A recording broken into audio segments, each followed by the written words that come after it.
সুপ্রিয় দর্শক শ্রোতা মণ্ডলী, যে যেখান থেকে আমাকে দেখছেন এবং শুনছেন, আপনাদের সকলকে জানাচ্ছি আসসালামু আলাইকুম ওয়া রাহমাতুল্লাহি ওয়া বারাকাতুহু।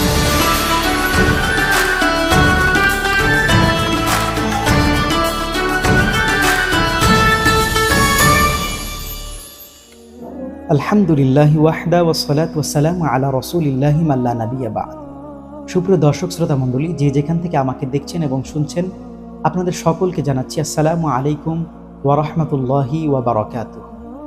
প্রিয় দর্শক শ্রোতা মণ্ডলী, আজকে আমি আপনাদের সামনে যে বিষয়টি নিয়ে হাজির হয়েছি সেটি হচ্ছে রমজানের ফজিলত।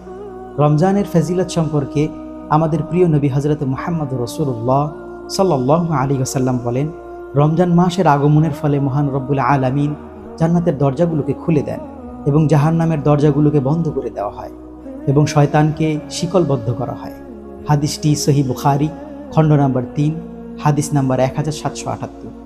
এই রমজান মাস বাকি 11 মাস অপেক্ষা অতীব বরকতময় এবং সম্মানের।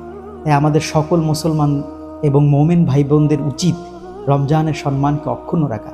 মহান রব্বুল আলামিন আমাদের সকলকে বোঝার এবং আমল করার তৌফিক দান করুক। ওয়া আখিরু দাওয়ানা আনিল হামদুলিল্লাহি রাব্বিল আলামিন। আসসালামু আলাইকুম ওয়া রাহমাতুল্লাহি ওয়া বারাকাতুহু।